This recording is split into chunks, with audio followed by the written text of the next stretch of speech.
Thank you, everyone, for joining us at the Thursday, April 16th Budget and Finance meeting. This meeting is called to order. Any comments? Oh, and for today, I believe it's just the committee members that are voting, just to give a heads up. So any comments on the agenda?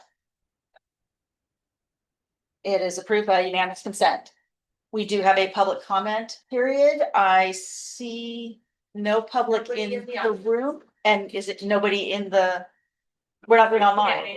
We're not doing online. So the committee will not be doing public comment because there's no one here to comment. Next, moving on to director's report. We've got budget monitoring and then capital improvement plan from Nova. So this will be exciting. Take us away, Director Bond. So I'm just gonna give our clerk here just a second to pull them up. So, again, these are the new financial reports that started presenting last month. So this one is the March, and the first one, well, I'll go with whatever. Oh, no, different tabs. Yeah. Sorry, I guess I'm helping from a distance. Isn't that so helpful? The fund one first, if I have a choice. So this is the highest level report being at the fund level, being general fund, where it's the beginning fund balance. We know that from 2025, and then it walks across through the revenue side, expenditure side, and the percentage of where both of those are at, with the projected ending fund balance due to the original budget and the amended budget, showing all of that transition. And so I'm actually going to kind of do this at a pretty high level, unless there's questions, to keep us moving, because I'd like to give our capital improvement, Nova, our public works director, time to go over that and then move on to the discussions, if that's okay. But if there's any specific questions, please ask. So I'm just gonna go and move right along to the general fund department. The next one, yep. And so this is the general fund. This is the again, it's March, so we're at 62.5 for the ones that are an ongoing operational basis. Some of these just don't quite fall into that line, but most of them do. So if they're under 62.5, they're tracking. If they're a little over, sometimes we let them, do their little ebb and flow and we don't get too concerned. And then there's others that we look at and we may need to add to an amendment. So then just walking down, you'll see that legal services is tracking just a hair over. And that is probably one we're going to keep an eye on. And we may need to do an amendment for, due to some unforeseen circumstances with the city. And those are not in this month, or they are in this month? I'd have to go look. I don't know if we started receiving legal invoices in March. I think we probably did for the hearing and the CBA appeal. February and March, those two totals. Yeah, so this, yes. This includes the bulk of that. I don't know that I would say bulk. I would not say bulk. No. But you are starting, the city is starting to realize the cost of that. Okay, yes, thank you. It's impacting us already. Financially correct. And then walking down to the elections, that's an annual invoice. So we did go over. However, that is an annual, so it's not going to continue to go up in 2026. City memberships, that one doesn't really track for an operational purpose. Again, because a lot of them are annual and a lot of them show up at the beginning, the first quarter of a fiscal year. Walking down the the auditor's office. So we did have quite a few audits that are now completed.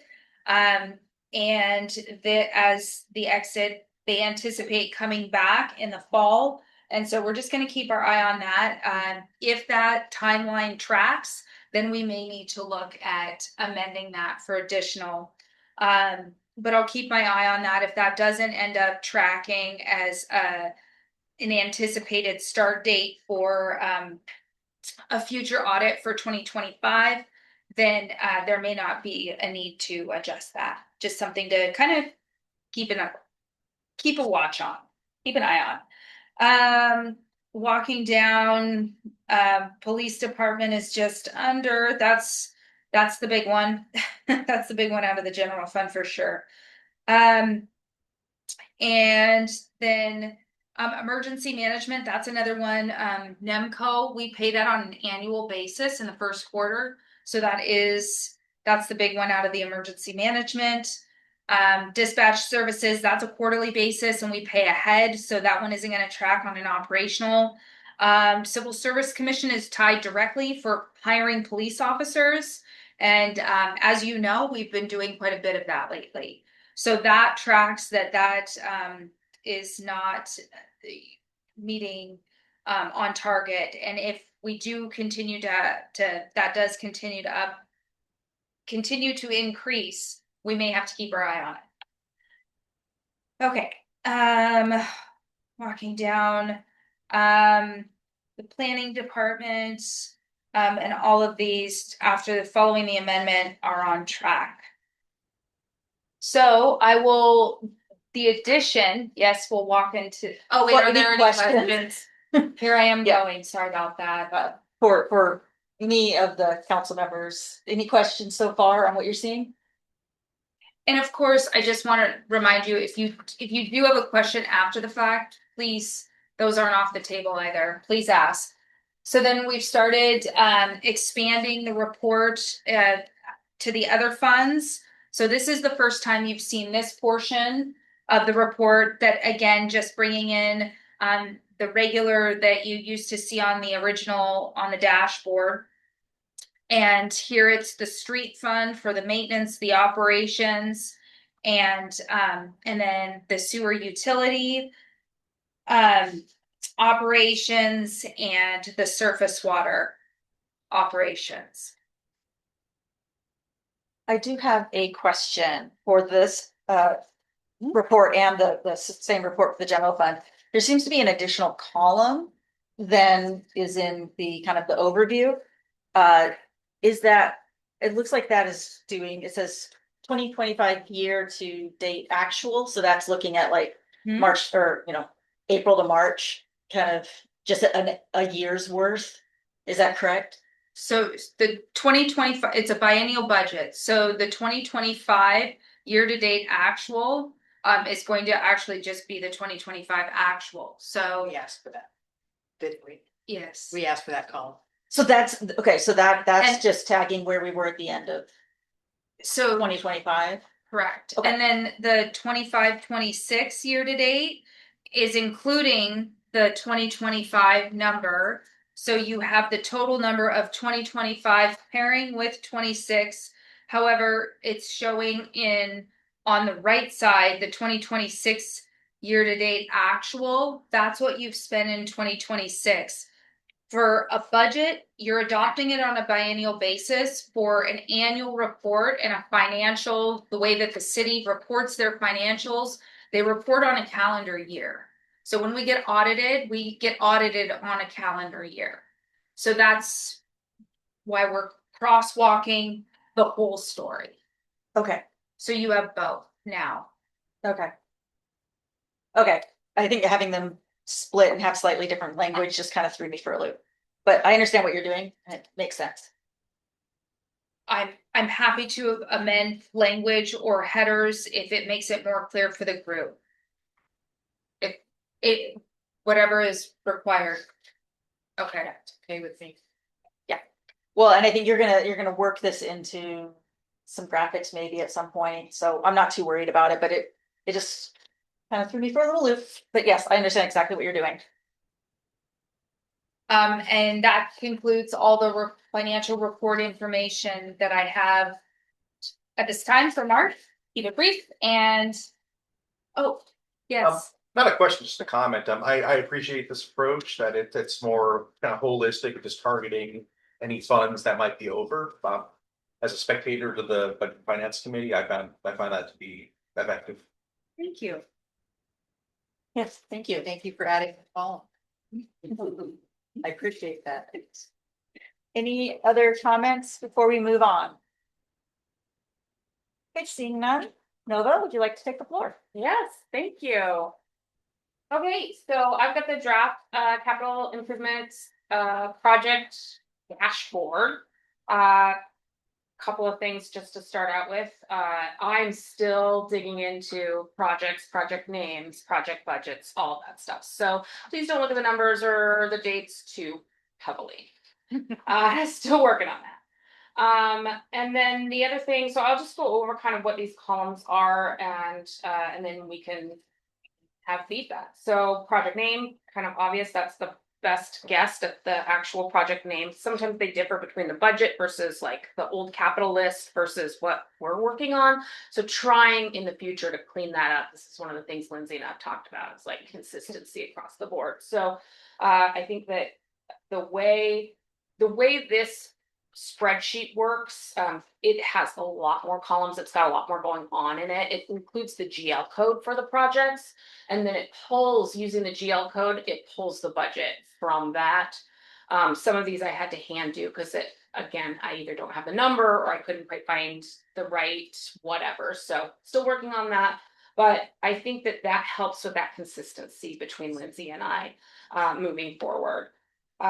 So then the next column over, I just created an overall project help. This is a combination of both the timing of the project and the budget of the project. So you might see, for example, the third one down there, the 37th Avenue sidewalk.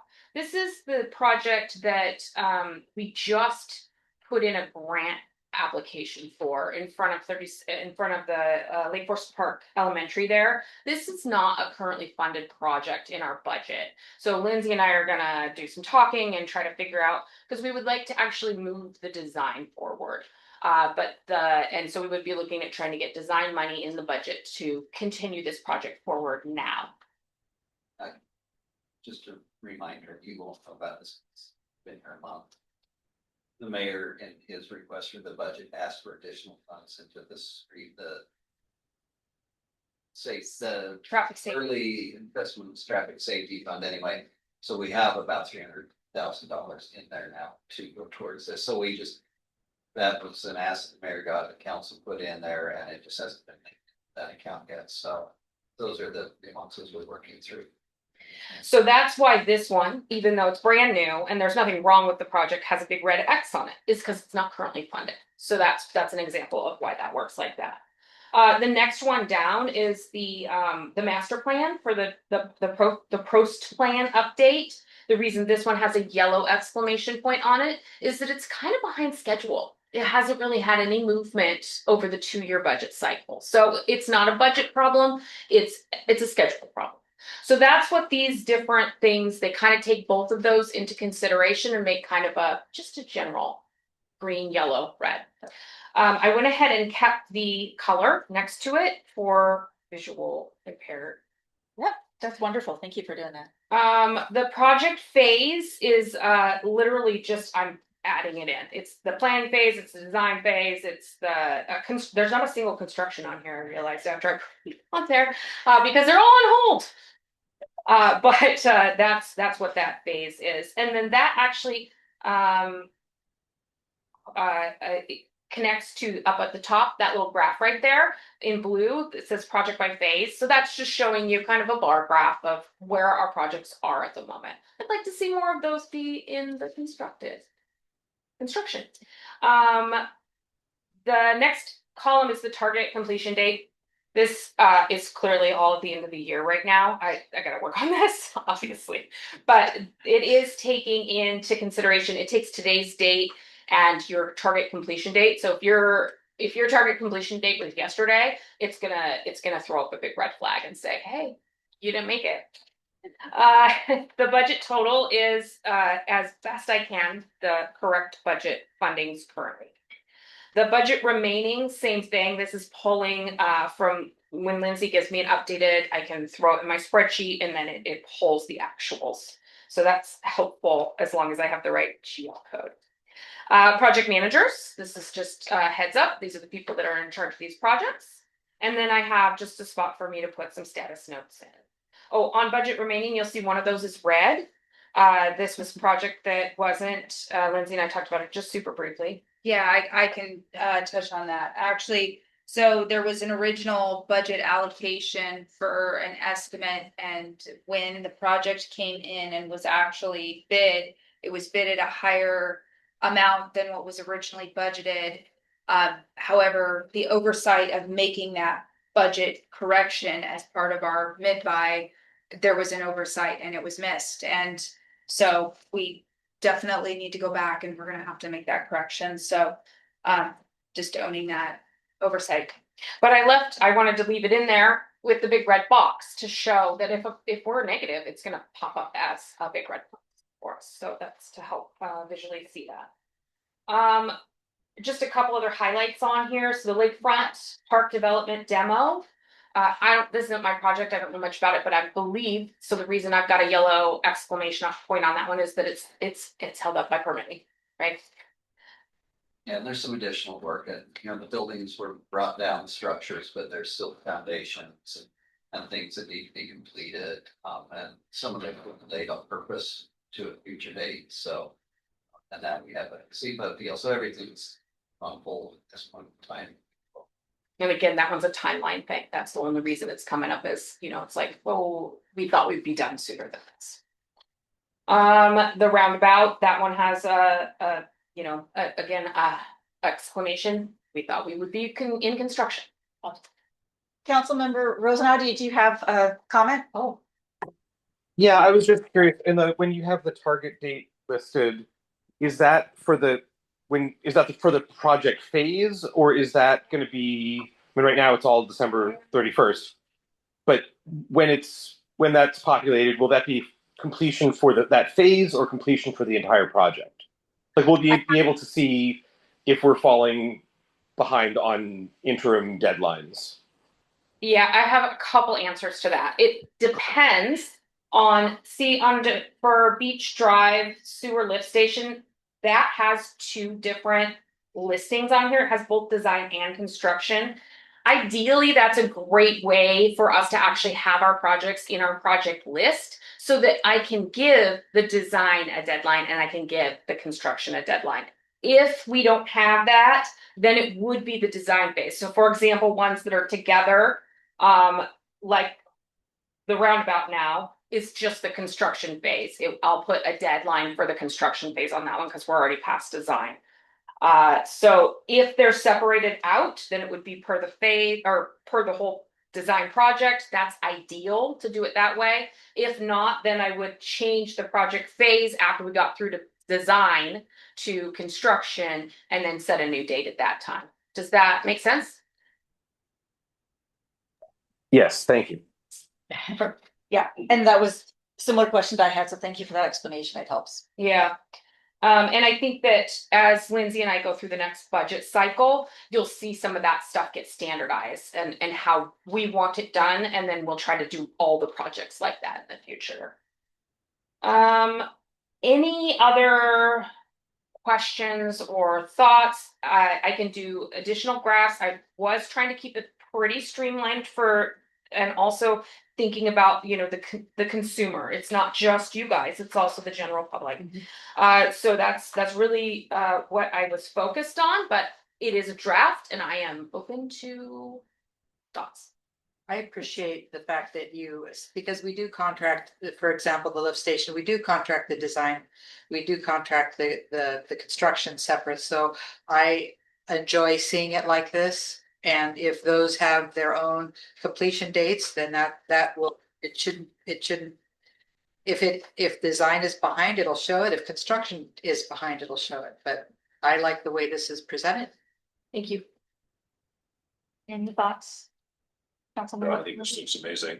I did wonder about the last project, L90 replacement. Is that the culvert? I thought there was.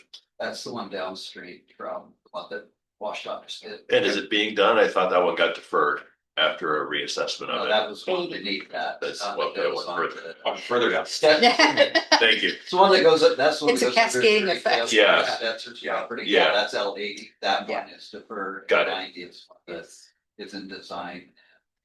Would look at construction next. Thank you. That's right. And on point, if I may. Yes, Mayor. We are reevaluating what the scale and scope of the L90 is, to try to minimize impacts to the neighbors, but satisfy the needs of the fish passage as well as remediation from the damage system. The environment. Great. Sure, that's nice, and didn't get a response. She set up a very nice little sketch of what we can do there, so. Yeah, we're looking at trying to incorporate some traffic calming into the intersection. That'd be wonderful. I had a question, just for graphics. You've got the, budget by category colors in the pie chart. If there's like a way we can put that color like to the left, so we can see which ones go to which bucket. So like Public Works office building, that I'm guessing is a facility, so it could have like. Maybe the square to the left is shaded, The name, the Orange. project name could be shaded this Or- name. I might get a little busy. Okay, I'm just thinking, but if, I'll let you okay. determine how you want your, but it would Connect be the nice to colors. tie them together, Got it. otherwise that budget by category doesn't. Connect with any of the numbers. I have to tell you, I was really annoyed that I couldn't decide what color Parks was, because Parks shouldn't be blue, it should be green. So annoyed, so annoyed. You could make sewer brown. And any other comments from my colleagues? I have one more. Okay, Larry? Yeah, overall, I really like the table. You had mentioned that health could either be yellow or red because of either time or money. And so I was wondering if there's a way to include in the table whether it's a time issue or a money issue or both. I could do them separately if that was something you guys felt, or I could, another thing is that there's in budget, there's a percentage, like I could just say percentage remaining, and then I could connect that to a color coded chart. That could be one way to do that. So yes, the answer is yes, and is it better that way? And is that kind of the will of the whole group? Because if it is, I can make that happen. I have a question Yes. to that point. So if we use Prost as an example, it shows yellow because it's scheduled. If money was a problem, it automatically turned back.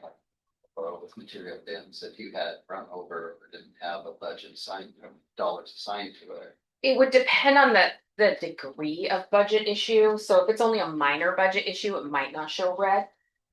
Yeah, but the other thing, because we've got the budget numbers there, so we could just use that as sort of the red light that does that. And then if it's, if the budget's not red, but it's red over here, you're gonna know that maybe it's the timing. So Is couple there, options? obviously we, The notes help. yeah. The notes help, but yeah, I mean, maybe there's just like a T or a B column, is it time or budget? And just very simple, Time budget or both? yeah. TB. B. We'll have to figure that one out. Just so there's a quick alignment, that way you don't have to, in your status notes, have to say that every time. Great. I think I can make that work. And then I was curious, the projects by phase, obviously I know where completed goes, and I know there's no construction. How would you organize the others? Is it design then planning, or planning then design? Like what order is that going? Planning is first, so Okay. planning's before design, like I'm planning on design. Not like planning department permitting, but No, Actual it's definitely like, strategic planning? yeah, Okay. we're planning on what we're gonna do next, so we haven't maybe hired a consultant yet. We're just trying to like suss out what this project's gonna look like or something like that. It also is where you end up with like the office building, the maintenance shop, some of our like building and repairs right now are just sort of in planning. I might want to add a category, we might think about that, for some of those maintenance type issues. yeah, it'd be kind of, I guess it'd be kind of nice to see those in kind of chronological order, so we can see kind of I can do that. where the bulk is in the time. Yeah. You know, is it, what's hitting us the most, I Yeah, suppose? yeah, we're very top heavy right now, so I'll move the design up right under planning.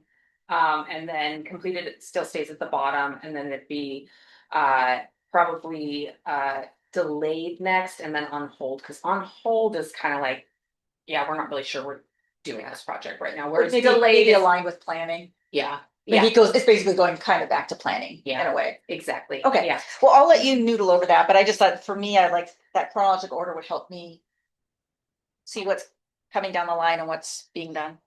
great. Any other comments? Perfect. Question, I think that's going back to Director Vaughn, budget total and budget remaining. Those are total totals, or are those related to a biennium? I'm assuming those are total totals. It's total. Just No, pulled the total no, total. Oh, I'm sorry. That's She's asking me, but I, Budget total, Is that's total, not related to a biennium or a year? it'd be both years. So that's a biennium? Number? Right now, it's a biennium, yeah. Okay, And we'll have to look at like, if we wanna extend it, but the way we kind of do our budgets with the biennium. Mhm. It's almost like the old years are gone, so if we wanna do that, I can do that, but it'll take a little bit. I think that's nice to get the whole health of the project. Mhm. To your question, that dollar amount in the roundabout, that is the total. That is at the end That of one. the day. Yeah, that one looked just, yeah, Yeah. that. and- But some of these are related, like I said, to your public works office building, that's gonna be a biennial number. But some of these span many biennium, Mhm. so. I think, I guess I can open the floor to my colleagues. Do you think total project numbers is more appropriate or biennial numbers? I prefer total project numbers because if the budget total is, that's how much this project was contracted for. Budget remaining to me means how much is left of that budget that hasn't been spent. I think I can make it work. It'll be just a little bit hard constructing some of the older stuff, but I think moving forward. Will be much Moving easier. forward, for Yeah. But yeah, we can do our best to kind of construct it for some of the older projects, because they end up in several different names and buckets and all over the place. and that sometimes is due to an auditor forcing us to change bars numbers to comply, so it makes for somebody new coming in a little bit of a challenge, but we can work together and see if we can't. Someday. Going it'll all be forward. But yeah, corrected. moving forward will be fine, because we'll have everything It's already in gonna be here, and so perfect. then we'll save it. That'll be 25, 26, and then we'll go on to 27, Yeah. 28, and we'll just keep the total at the end of 25, 26 and add it to the project. Perfect. Yeah, something like that would be helpful. Councilman Mueller, did you have any comments? Councilmember Rosenau, your hand's up.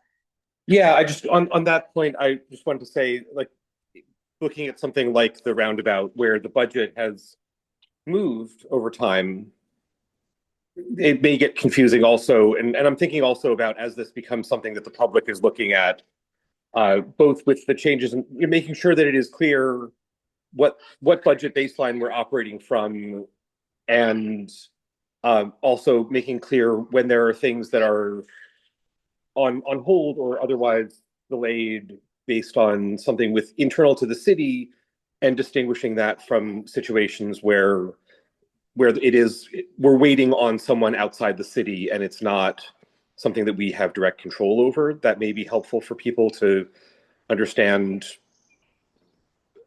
Or I'm not sure the best way to represent that, but I think it would be, we're going to get questions about that, I'm sure, as it goes to the wider world, and being able to, not having to explain that to everyone who looks at it is going to be good.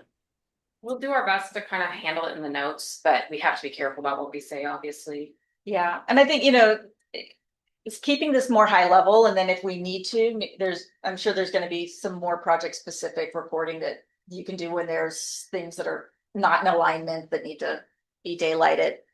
That could help us understand the whys. Otherwise, I think we're going down the right direction.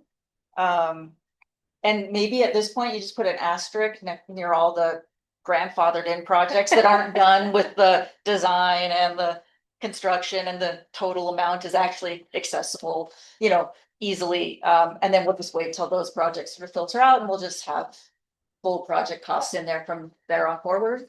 Yeah, I think that we can definitely do that. Okay. And then the other thing I was thinking about when we were talking about the, whole project versus if it's part of the annual cycle, I'll just denote the projects in the name more as if it's a program that comes up year after Yeah. year after year. Like the We can annual give- overlay yeah, program. Yeah, so we'll put annual or whatever we need to do. So that can help us know, yeah, that budget is for this budget cycle because that's the way this program is designed.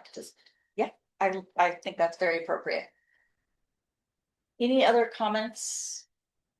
Okay, we appreciate your time and effort, and this is looking great. Thank you. Okay. And that takes care of our reports and moves us into old business. Continued discussion regarding the city financial outlook and budget strategies. So do we want to pull up the PowerPoints? We have a light PowerPoint for you. Just a quick PowerPoint to walk us through briefly, the situation, what we're trying to accomplish here with the continued, budget discussion around the city financial outlook and the budget strategies as noted on the agenda. So if we could walk to the next slide. Basically what completed, we've determined that we, as a group, have decided that the 16%, we're gonna tie it to whether it's the revenue or the expenditure, whichever number is higher. So that's a win. Next slide. I'm gonna go with your wins. So the goal for this meeting is to have a conversation back to the budget stabilization around the code and what the budget and finance committee wants to look at for that fund specifically, and then the strategic opportunity fund, which then kind of by default allows us to walk into what would be remaining in the unallocated general fund balance. So, and I'm actually going to stop there for a minute. So, currently, I'm just going to highlight on this slide that for the budget and then planning, just to let you know, we are planning to bring up the spreadsheet and can continue the conversation while looking at numbers. So I think that's where more of the conversation fits, as you can plug. I'm very appreciative that our city administrator has offered to run the spreadsheet for me, and we will go from there. And so the course. Yeah. Okay. There's a little bit of a correction. So look at the spreadsheet. So you can look at the, how it's affecting the whole package together. And so currently right now, I just want to remind you that the budget stabilization fund, if we do follow the code, there is a reference to a 12%. To my best educated guess, it was a reference tied back to what was probably the reserve requirements at that time. That's where I believe that 12% came from. And it does say not to exceed up to 10% of the expenditures of the general fund. So on an annual basis, excuse me. So that's kind of what we put into the spreadsheet as just a note of what 10% of the expenditures, what that number would be. We didn't put it in the box that you would be inputting into that, but that's what it states right now. And then currently going down to the strategic opportunity fund, basically this is the fund that was created right before I walked in as your finance director, and the budget that was adopted in 2019. And it was my understanding of its intention was to give the city an allocation only on the revenue side in order to allow the city to basically move quickly on opportunities that presented themselves. Not one penny was allocated of those funds until council knew what that opportunity was so that they could make that decision together. So it was basically funded on a revenue side, but not one penny was allocated on the expenditure side meaning that no matter what, it had to come back to council before that money was spent in that way. And then of course, just naturally, it walks into the unallocated general fund balance, which I will just do one little plug that you have to be mindful that there is a certain amount of money that you're gonna need for cash flow. We are a property tax based city, so between about November, we get property taxes, the second phase comes in October. In November, from that until about April, there's a lot of very large bills that come in on a one-time basis. So I just want you to be mindful of that. And I'm going to, and then we'll walk in, we have one more slide, just this is the next steps of the goals for the committee of the whole meeting on Monday. And that's where we're gonna continue, hopefully get some decisions within this meeting on the funds, and to be able to walk into continuing this discussion on Monday. And so I think we are ready for our city administrator to drive the spreadsheet. While that's pulling out, do my fellow council members understand the percentages and where those are coming from? Because those came from our policy, our current policy. We had been talking about treating the budget stabilization fund different than the current policy. So I think we're gonna look at what it would be if we just took our current policy and just kind of updated it to match current conditions. And see if we're happy going forward with that current policy. Because in my opinion, if we were to switch around, we only have a policy for the 3 biennium, and then after that, the policy wouldn't apply anymore. So if we were to do the divide equally by 3. So I just want to make sure that you understand that we've pivoted this way just to see how this is going to work. And I think council will find this useful. Okay, so what we have up there, it's a little hard to read, but just so you know, under the second purple on the upper part, 27-28 Strategic Opportunity Fund. Below that is an opportunity for us to put in a percentage. Can we make it bigger? Get rid I of think- us, get rid of us and make it bigger. Oh, that's a math thing. That's Oh, that's just Oh, so that's the the thing. Yeah. Well, Madam Skins. Okay. Yeah. Better. Also, maybe if you wanted to make it bigger, we could cut, I don't know that you want to cut off, but 31, 32. we could just zoom in for a moment if that helps up to the top Okay. variables. Oh, that's not Jessica, sorry. So How's that? I think that's better. Thanks for making that happen. So what can help us understand if we want to put in a fixed number versus if we want to put a percentage? So that under expenditures at 0%, if we want to put a percentage in there, that goes back to the current policy. It's a percentage of annual expenditures. So the graph or the table will figure that out for you and put it in the next box over. If that's something we want to do, then we can manually put that into the Strategic Opportunity Fund box that populates the rest of the spreadsheet. If we want to continue with just picking a value, then we can just put the value in the box. So it works both ways, which I'm really appreciative of. If we put 10% in there, which is our current policy, could we see what that looks like, Phil, for 10% of the expenditures? For strategic, yeah, For budget. so 10, Yep. so 10% of the budget stabilization fund is right under, and It it's, already shows here. and Yeah. it's gonna mirror, if you take that same percentage, it's gonna mirror It's gonna be exactly the the same for both those Yeah. funds. Do they have the same constraint? I thought it was the No, budget stable. no. Yeah, okay.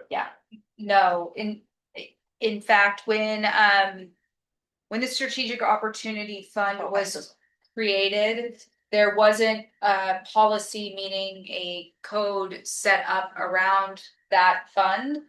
And so the strategic opportunity doesn't have the same outline as the budget stabilization fund currently in the code, which I will just say to you, that actually could be an opportunity for you guys for this council to create that in exactly the way you would like to intend that to be created, so.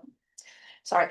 Got it. You're right, Phil, you already had the 10% up under budget stable, so that 1.38 million is The max. the max per our current policy that we can move into the budget stabilization fund.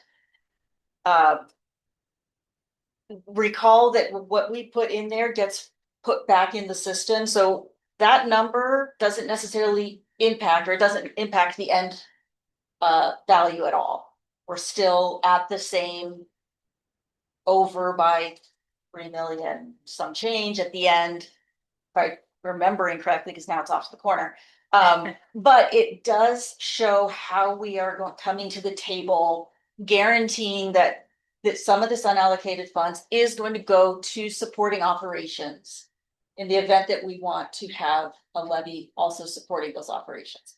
This is us guaranteeing that money will be used for that and not another use. Because the budget stabilization fund is essentially balancing out the operations as we move forward. So as we guarantee that money in there, then it can't be spent for some other stuff. The strategic opportunity fund does in fact change our end balance, because that is actually pulling it aside and making it something that we can't apply to the general fund operations anymore. So the question is, what numbers do we put in here, right? We've talked about it, we've kind of thrown some numbers around. When it comes to the budget stabilization fund, I feel like there was a lot of, it's very descriptive policy that's listed in our municipal code. I think it was really well thought out. I think as Director Vaughn said, we might want to make some adjustments to match current conditions. Instead of 12%, go to 16%. So that guarantees we'll have 16% of reserve before we start moving money into the budget stabilization fund. What would that look like, 16%? 16% is, Point two. yeah. If you just say, So- change that to 16, there we go. Well, yeah. if you look, It's the same, Yeah, but it goes at yeah, so about 2.2 million. And it varies each year because it is based off of a percentage of expenditures, and those are going up with CPI. if you look at the reserve amount, sorry. Yep.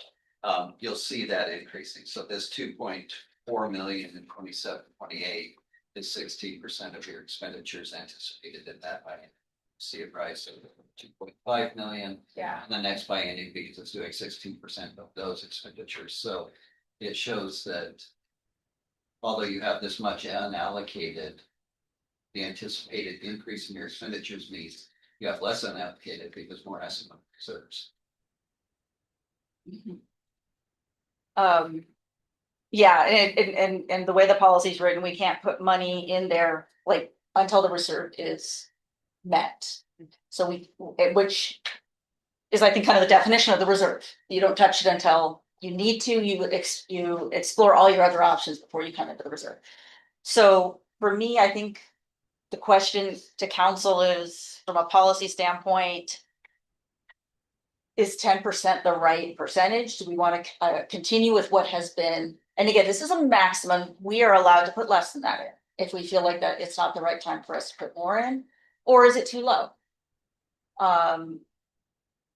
And we can continue to make that conversation as we pull in, levy numbers if we want to do that.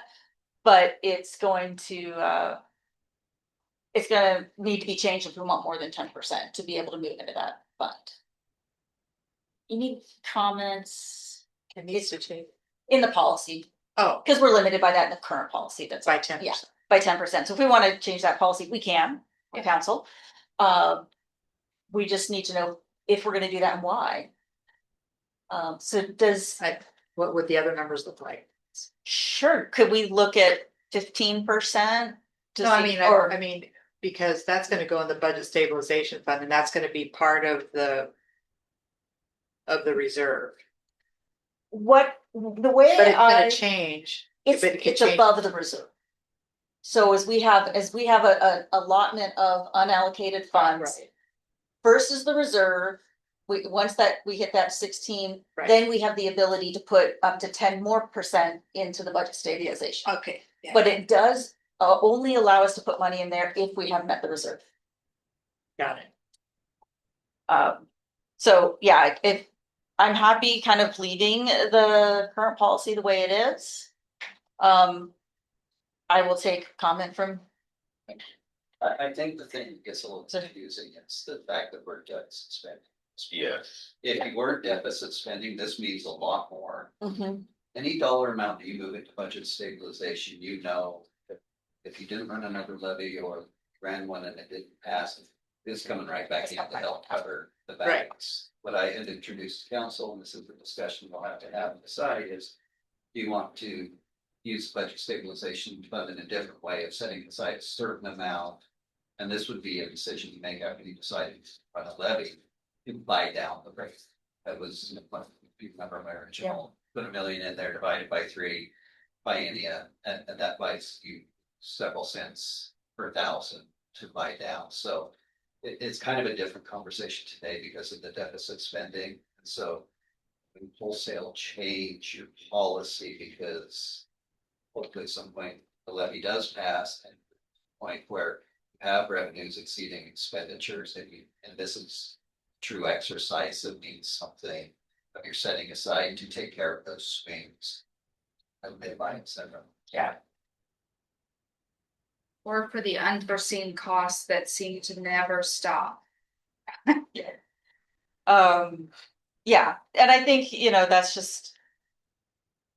It's just a different way of thinking about it, that was what we were using before. Right. So I guess I'm just hoping that we can narrow in on one of the two styles of policy.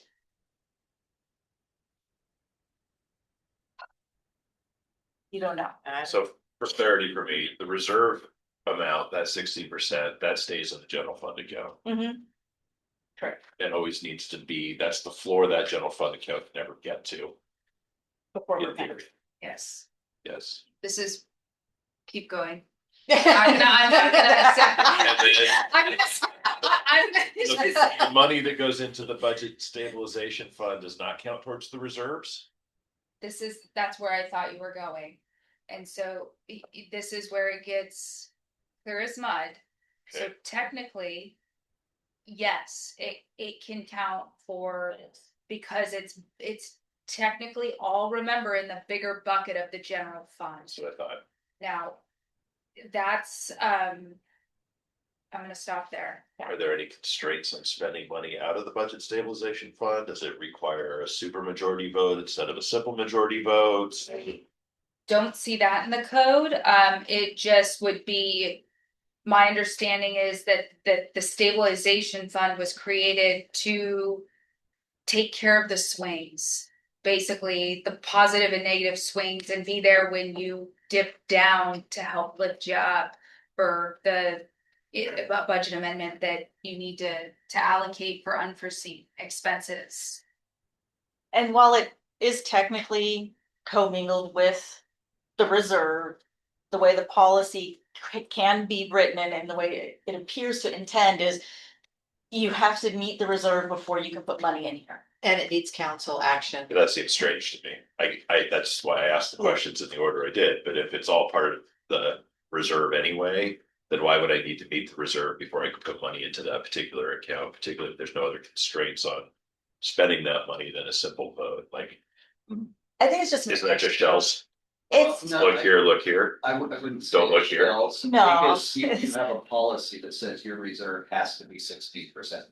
Yes. So, and then you have dollars above that you could move to other places, budget stabilization. It's really murky. I agree with you. Okay. The strategic opportunity fund is something separate where you pulling that out, saying, we're not gonna use that for reserves, we're not gonna use that for budget stabilization, we're gonna set this aside for some. But even if that got dire, You could pull. you it. could move it right back into Yes. reserves. That's a bigger discussion. Mayor, If I may, just historical context again, Matt's question is an excellent point. It really is. I think part of it is historically there were the reserves were so much lower. We raised reserve levels. there were also issues with dynamics at that time. And so we were trying to make sure that there's plenty of opportunity to make sure that we weren't getting down to a level again where we were at a very precipitous time. And this was one way of doing it. Kind of, but this is a good conversation to revisit those very vagaries that were created by history more than 13 years ago. So 12 years ago. And it takes me back to our sort of prior discussion of, do we want to make like the reserves to 90 days instead of 60 days? This is sort of that, a little bit of a, gives us some of that kind of capacity if we keep the reserves at 16 and we've got this 10%, which is kind of not quite reserves, you know, but it's helping buffer. And But you're not talking about the minimums at this point for 60 to 90, you're talking about operating reserve, yeah, you're talking about your ceiling. In a fact, I mean, so these funds will give us that flexibility that we don't have to go into the reserves, but they're there for use, which is kind of where we were talking about early on. But it's not reserves. That's Fair? exactly, I think your point is excellent, Madam Chair, that I think that flexibility was also something. The hard and fast thing is 16% or Yep. whatever the percentage was in the past. That budget stabilization gave the council a little bit additional. I don't want to say it's squishy, but it's less, not specifically less firm, but that was the connotation. So it gives you more opportunities so that the administration can propose something down to a level without the council would still have some opportunity to kind of make some shifts around there. That's a long time ago. So this is your show, and I think there's, you don't have to get too deep in the weeds on that, but same to clarification sense.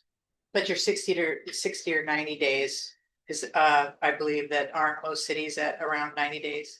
60. I don't know what I think most they're- cities are. I think Some they're cities are using their reserve.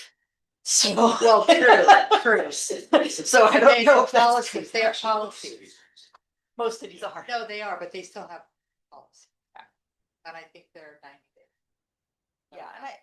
Yeah, and I think we've had, I think the 16% we said is kind of analogous to 60 days of no income, no revenue. That's what it is. So the reserve would obviously give us more than 60 days because there's unlikely chance we'll have zero revenue coming in, it would just be impacted.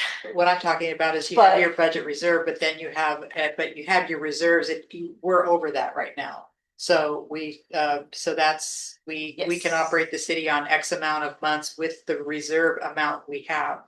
So since that is greater and we're looking at how long will that money last, we need to pick an amount, I think, of, is it 90 days? Is it 60 days? So that we know that we have an operating amount, a minimum, and we're a target where we want it. Yeah, I think we were somewhat in agreement, perhaps last time with the 16% when we agreed on. That's the minimum, but I'm just talking about the budget reserve, or I might be calling it the wrong amount, or the wrong thing.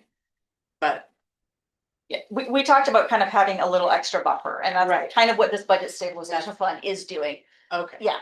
Got it. Whoever I am, that's okay. I keep wanting to say council member. Yeah, we do that to you all the time. Whatever. And this goes back to Councilmember Muhlenberg's point of the murkiness and maybe in the situation, and I'm not trying to, I keep coming back to this pitch that I gave you for how to use a budget stabilization fund, but to Councilmember Good's point, your reserve amount minimum is 16%. You could put more in there. You could say, have a little bit more in there to get rid of the murkiness, or you could consider, if you're gonna go for a levy, to change how you use the budget stabilization fund. I think I told you that that's the racer board we set up. It's not to take out the swings, it's to smooth the increasing expenditures.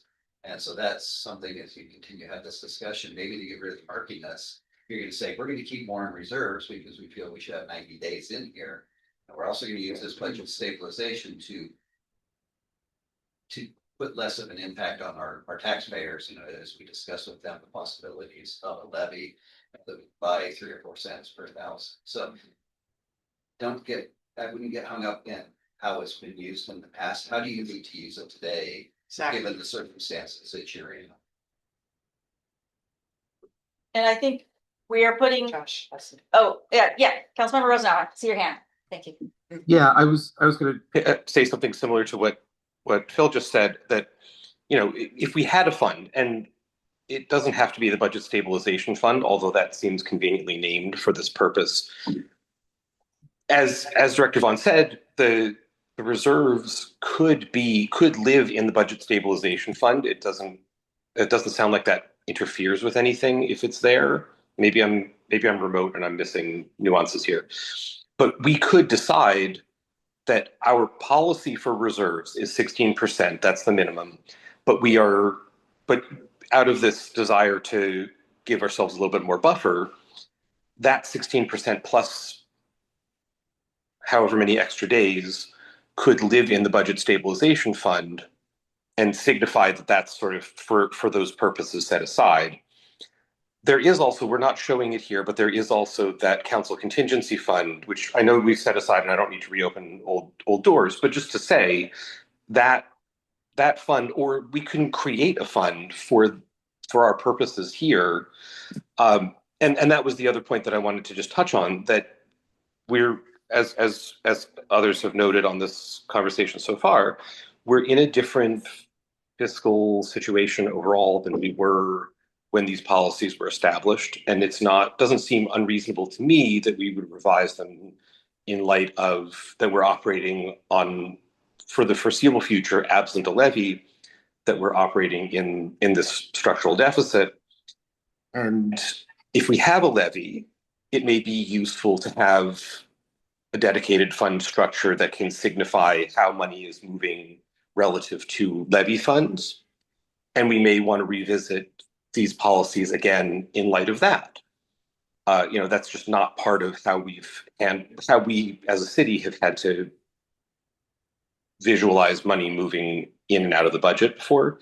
And so it may be that at whatever point that happens, that we will want to revise these policies again. So, you know, I heard your point at the beginning of the call, Chair Riddle, that, you know, not to just be willy-nilly changing these, but I think that there are enough novel circumstances here that I don't want to be slavish to policies that are not pertinent to the circumstances today. I remember what I was saying. Thank you, Councilmember Rosenau. So if I Now I could clarify it a little bit more in my head. The strategic opportunity fund, the problem with putting the money in there is in order for budget finance or for Director Vaughn to be able to move money where it's necessary. Sometimes it may come up where you don't have time to get a council action on an item. And I'm concerned, I support the idea of leaving money in a strategic opportunity fund. I support the idea of having a minimum of a 16% as a minimum, but then there should be a targeted reserve amount of you know, money that can be readily available to cover any swings, financial swings. And that's at a higher, that could be 90 days, for example. So you don't want to drop below your 16% minimum. You don't want to just leave that in there.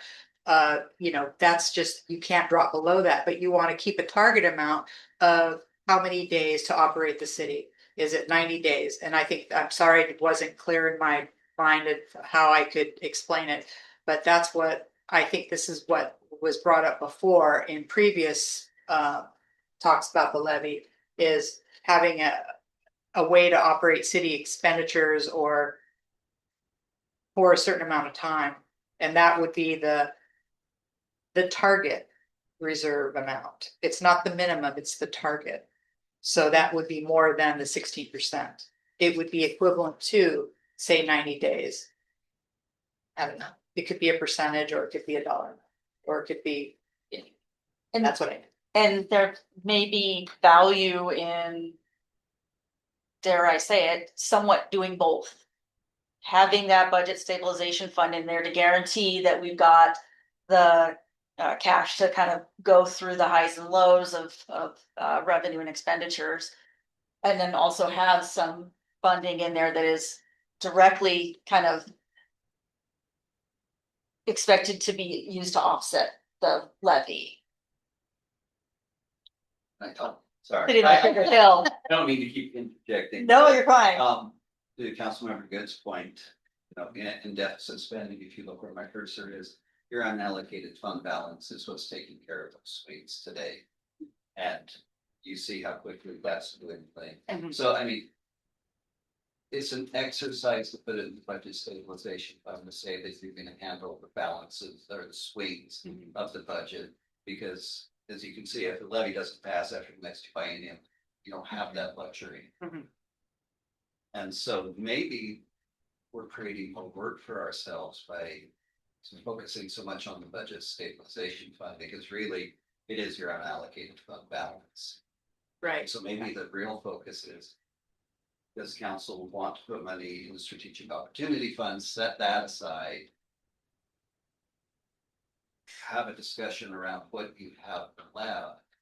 And then if you decide to go to the public for another levy, use that budget stabilization fund as a place where you park dollars if you choose, as I stated before, to buy down the rate. I think we're getting just wrapped around the axle trying to say, well, if I put $1 million here, it helps with this. But unallocated fund balance is doing that for you, and that's what's going to do it for you for the next 2 biennia. And after that, it's red and negative. And Yeah. Right. bad things happen. Yeah, I mean, and that's absolutely true, and I think putting anything in that budget stabilization fund is mostly, in my opinion, saying this is gonna help pay for operations. Or whatever we're thinking about, if we do a levy, whatever that would be applied to, this money would also support. And so, yeah, it may be that it shouldn't be used for capital projects, it needs to be used for operational. So is So the plan there's- to put more money back? Cause I know that we pulled money out of there, right? Pulled money out of The budget stabilization fund, did we pull, or that still is? There's a little in there right A little now. bit. yeah, Yeah, but it's on our list. There is. yeah. Oh, great, okay. Yeah. All right, And that's the Okay. swing money right now, is that correct? That's what you're using that for? No. No, Okay. okay. No, I have not, since I've been your finance director, I have not utilized the budget stabilization fund Yeah, at all. okay. That is the reason that we are in the boat of having Okay, yeah, a there we go, Susan. an unallocated general fund balance that is high enough. That was part of the critique from the previous levy. So I just left the fund balance alone within the general fund, which we heard loud and clear was part of the criticism. And so that's part of, I think, in addition, where this conversation is coming from. So since I have been your finance director for almost 7 years, we have not basically, the only thing that has been funding that budget stabilization fund is interest. Is it continually just gaining interest? Councilmember Goldman.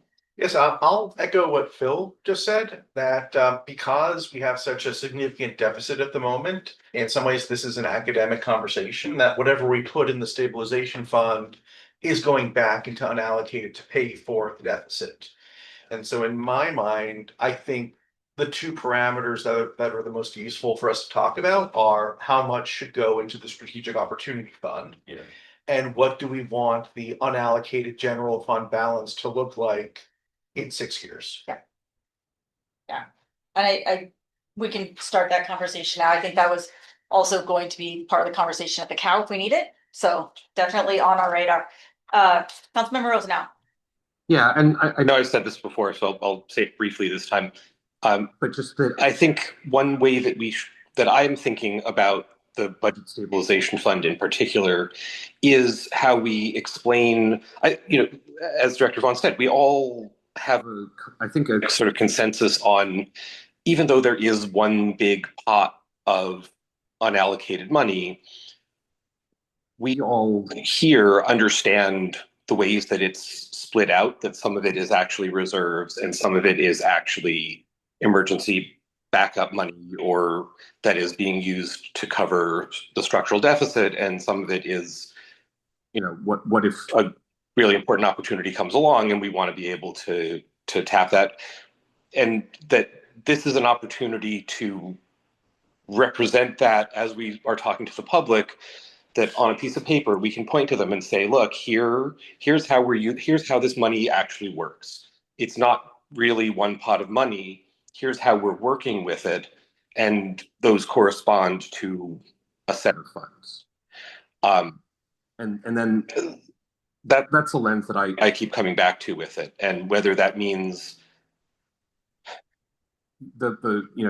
as you said, to represent the levy in going into one of those funds, or what we're buying down the levy with, but just really clearly showing what the purposes of it are, so that when people are asking us about it, that it's straightforward for people who are not part of these discussions to pick up and say, oh yeah, that makes sense. I get what you're trying to do. I get why you can't use this money over here to reduce the levy rate, for instance, or to pay for just everyday things. I understand why it's there, and I agree with you about the choices that you've made.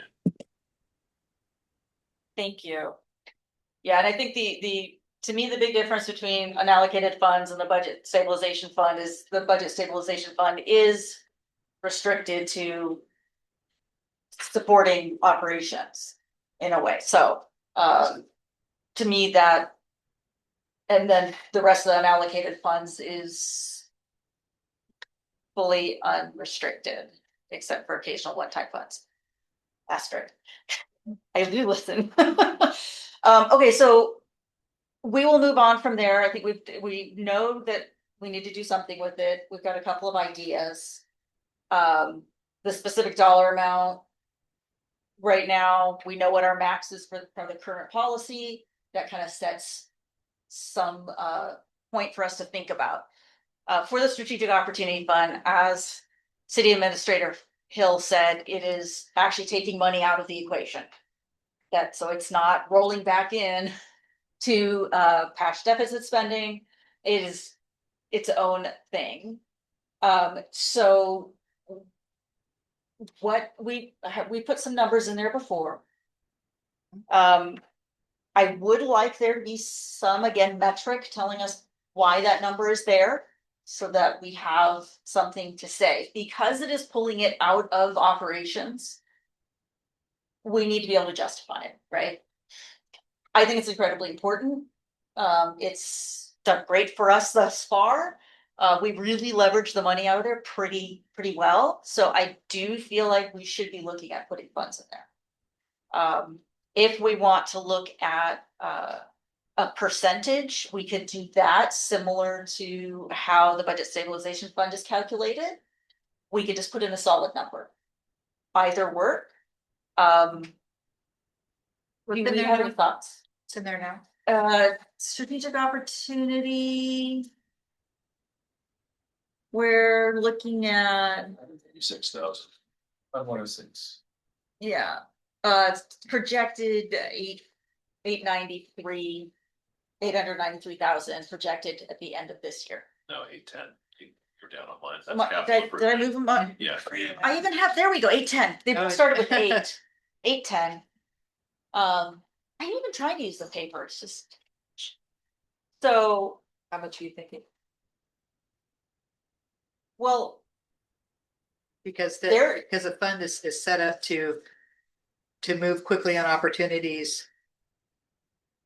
Funded on revenue. and So it I, has to go back to council for action. yes, it does have to So- be brought to council for any action. I what- will. Well, we've seen the number 500 work. That just happens to be the last 500,000. Well, That's there's- what got us the lakefront park. But there's We were able- 800 in there now.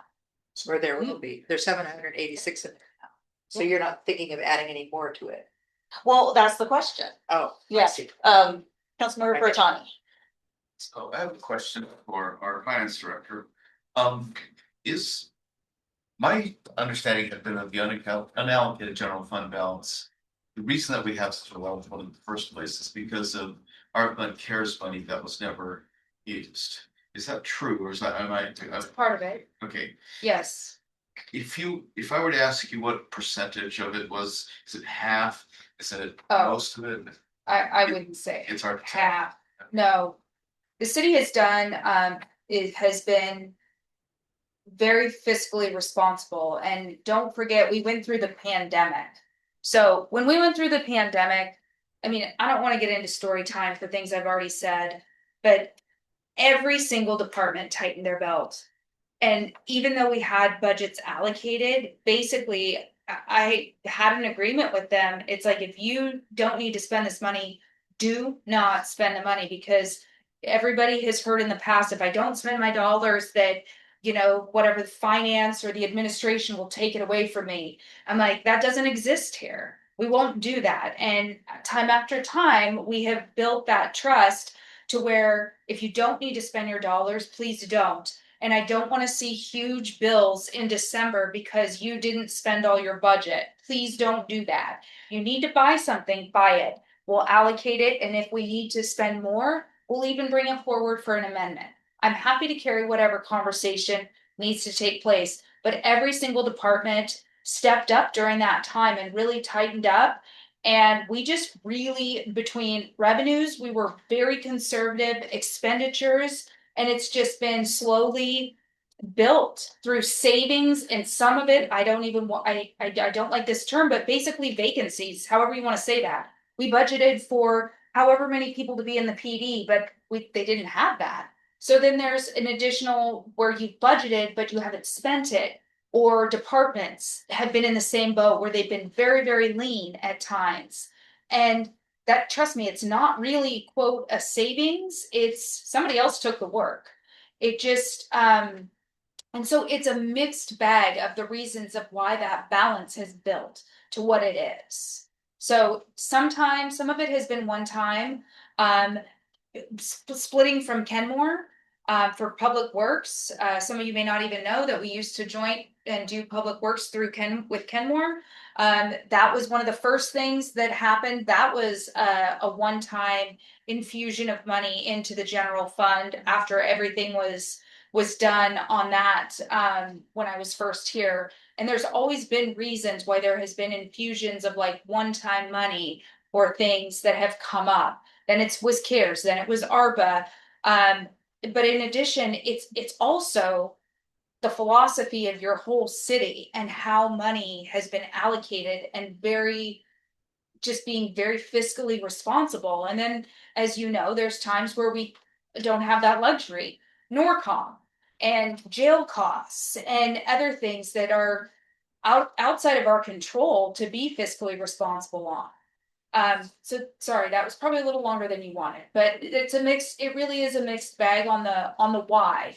And it's additional revenues coming in, it's minimizing your expenditures, so it's both, it's all pieces of the equation. Thank you, yeah, continue. Can I follow? Yeah, So, absolutely. This is now President Love. I really want to acknowledge basically the hard work the city did, especially your department did in getting us through the pandemic.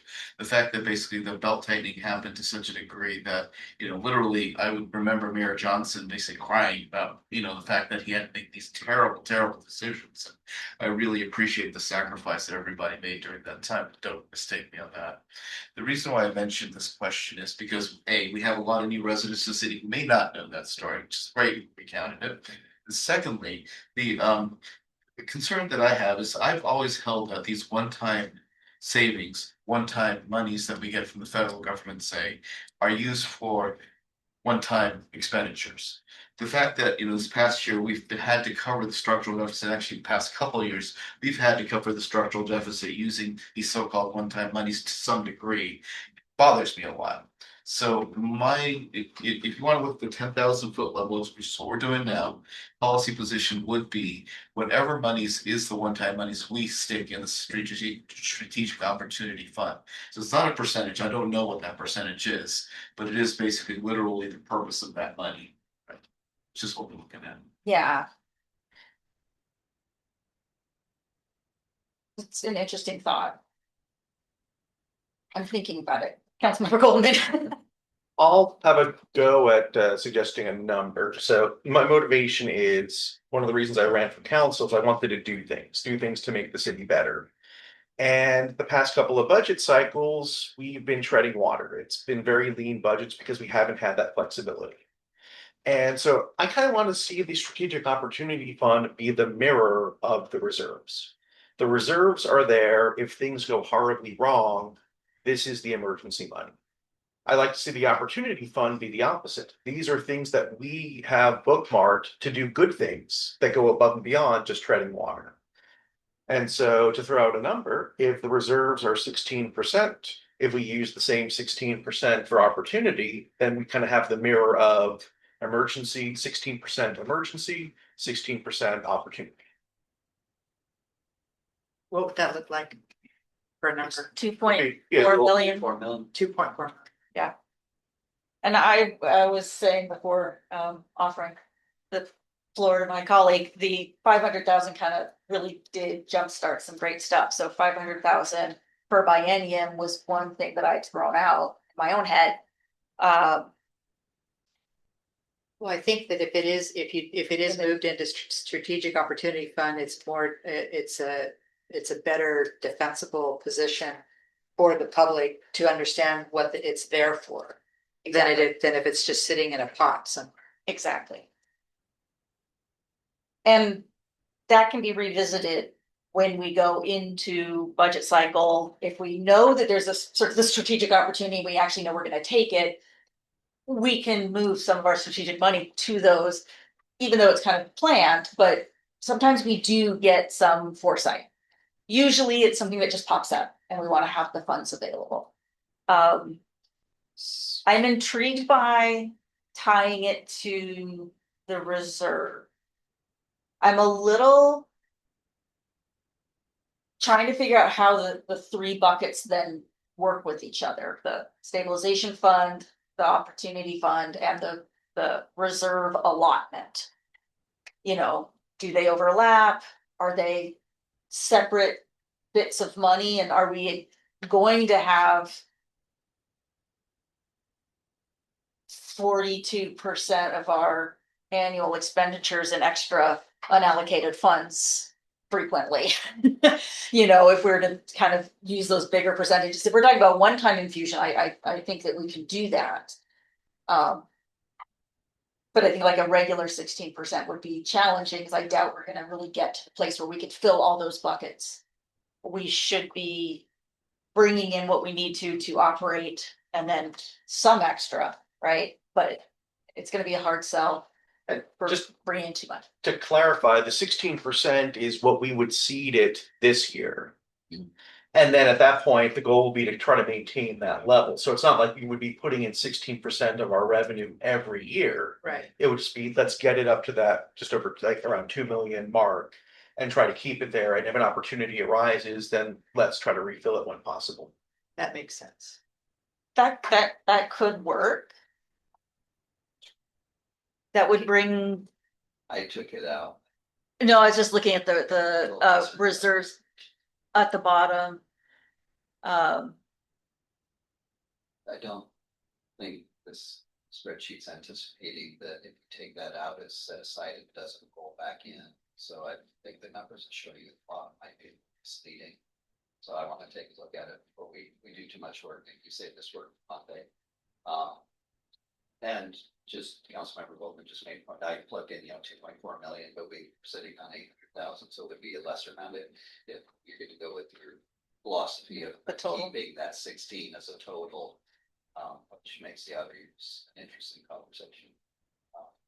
But I would like to check because I think if you're going to truly set aside strategic opportunity fund, it can't be rolling back in and giving you these large numbers at the bottom. They're no longer available. They're removed. It's doing that right. It's, Yeah. Man, Yes, definitely. You may. Councilmember Mullenberg. thanks for trying to get the attention on me, Tracy. Why is it the budgets? And as I'm sitting here talking this through with you all, I keep coming back to, shouldn't the budget stabilization fund just be a 16% reserve and it it should always be that number. And we should up it every year as our budget goes up, and that account doesn't get touched unless we're in deficit spending. I'm having a hard time understanding that the value of that fund anyway. To me, it just feels like an on paper designation for money that is already treated as part of our reserves. Why don't we just call it the reserve fund? It makes it very explainable to the population. We've got a policy that says 16% of our budget is held in reserve. See that in this line item in the budget. We don't touch that unless we get into deficit spending. We get into deficit spending, we've got an existential crisis for the city that we all need to be talking about. And then I like the idea of these one-time funds being the strategic opportunity fund.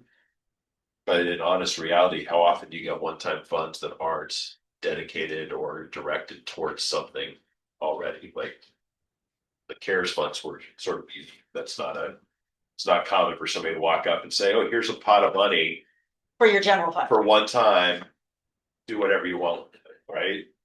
So I when you said that idea, I love that idea. And then I started to think about, well, where do we get unallocated one-time money from, and how does that come in? It doesn't come in I unallocated. wanna say, Does I it? wanna be careful in saying that the ARPA funds were like fully unallocated. I understand that.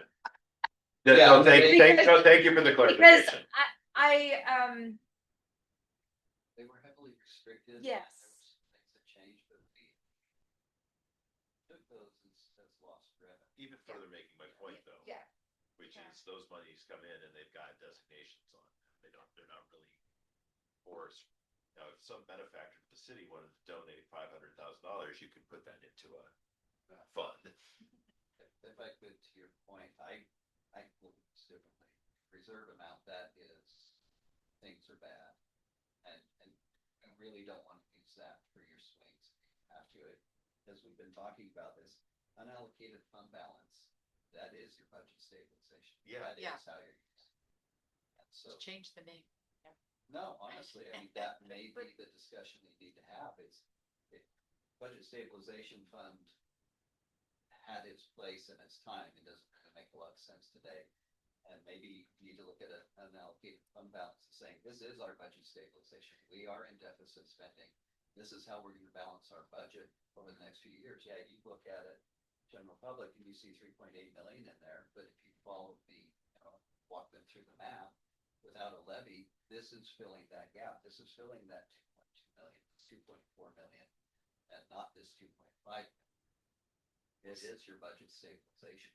Your reserve is when that's gone, things are really bad. You're diving into that. Once you hit 5%, you're insolvent. Yeah. Well, the budget, but there is still a restriction. You'd have to change that. If you're changing the budget stabilization fund, it would have to be changed fundamentally because it Yes. has the a language, not to, yes, the language. we would have to raise, Change. the- Change. revise, excuse me. Right.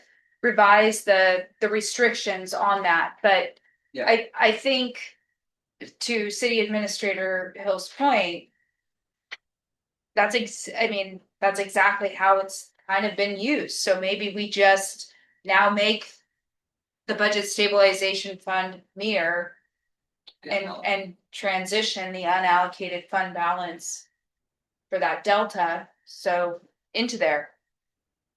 Yeah, I mean, I think, I would pull it out separately. I would leave the spreadsheet just the way it is. But the second to last line is budget stabilization. Yeah. You can have Instead of unallocated allocated. funds Right. and Yeah. try to see something like that. Yeah, And I, then just move money out of there into your Yes. budget, into your strategic opportunity fund. And that drops that down and you see where your math flows into future years.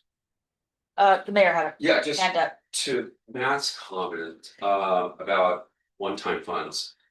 I believe, and don't quote me on this, but I believe that we used to seed that initially, we used REIT, one of the two REITs, and I forget You did. because it was because we had the sale of, okay, so my memory may did. not be That great, but makes a lot You of sense did. to me. That's actually where my head. yeah, it was, Oh, it was the we- sale of the mall the Yeah. first time, I think. Or Yeah. here it's sold twice in 1 year. Yeah, there was some things there we're going, okay, we're not gonna take this money, we're gonna set it aside, because otherwise it just, it's very easy to just punch it into the, you know, combine with everything else and go, okay, well, we can, this was more for, council it's like, this is special, let's do, we're not gonna get this again. We have ostensibly had it a couple times, strangely enough, but we haven't, you know, I think that those are one of the few examples. That makes a ton of sense to me, like, the mall sells about every 10 years, a lot of these properties do. Putting that money into a one-time windfall type of account. Yeah. That makes huge sense. Reinvest. That's not the situation we're in right now, but in that moment, that would make sense. The mall just sell. So That's I, here. yeah, we've got to hand it from Councilmember Rose now, briefly, because we've got like 5 minutes left. Unless we want to go over. Yeah, I've bounced this idea past some of you, but the vagaries of OPMA means not all of you. That when I'm talking to people and thinking about this unallocated money from especially the CARES and ARPA, which was intended to rebuild from a global catastrophe that affected us as it did a lot of other people. Like I would like to see that used for something special and not just. And so the idea of setting all of that into a strategic opportunity fund seems nice to me. Some communities did do a participatory budgeting process to decide how to spend that, right? The community actually had a chance to submit ideas and vote on it. I don't know if we want to try to set something like that up one-off, although we can talk about this. I think it's an interesting idea in the future in general, but having something, how large we make the strategic opportunity fund really depends on what sort of opportunities we would like to look for and like to think might present themselves. It's $500,000, then there are opportunities that we will simply not consider because it would cost $4 million. If we put $4 million in now, not that I'm suggesting that specific number necessarily, but just to pick a large number, then there an opportunity like a large, if we did want to have conversations about a traffic court as part of a larger civic campus that could include other community desires that I think we've all heard from different people, things like a teen center or a childcare near the park and ride, a home other than asphalt for a farmer's market, things like that, where that if the opportunity presented itself to do something that would cost that much, if we have that money, we think of that as an opportunity. Otherwise, we think of it as a missed opportunity. And so I would echo, broadly speaking, what I'm hearing from other folks, that of erring on the side of putting more there now. We can always, if we're in a crisis later, we can always revise that, but of being optimistic and of being able to present that to the public as the reason that we should do a levy now and not wait another 2 years and hope that everything works out is that it preserves opportunity. And the smaller we make this, the less likely that we can preserve that opportunity, whatever it might be. We don't know exactly what it is, but there are some things out there that could be pricey to get in on, but that would yield tremendous benefits once we're there. Thank you, Councilmember. Mayor, you had a Just real minor quick, point? just a comment about Reed is, and the other thing too is, the city administrator Bill said, when it comes to policy and changing fiscal policy as it's written, don't get too wound up in that. Think about what is important right now in the shorter term, and then in the longer term, you could consider, since we have very limited sources of one-time funds, REIT, for example, legislature's been working on making REIT 1, REIT 2 a little bit more flexible.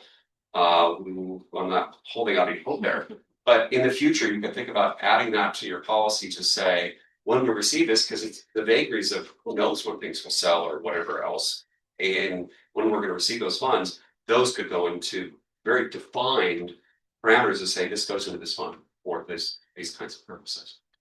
And just to be the last word, if I may, as we were talking about putting money in the budget stabilization fund to look at pairing up with a levy and sort of buying the levy rate down, the money we put in the strategic opportunity fund comes off the board and brings the levy rate up.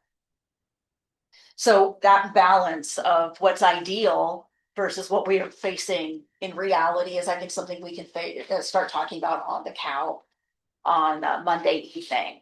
But if we weren't in deficit spending, I think some of these ideas would be like a no-brainer. All right. Then with that, I will thank everyone for your time, and meeting is adjourned. I love that knuckles. They won't give me a gavel, but I got knuckles.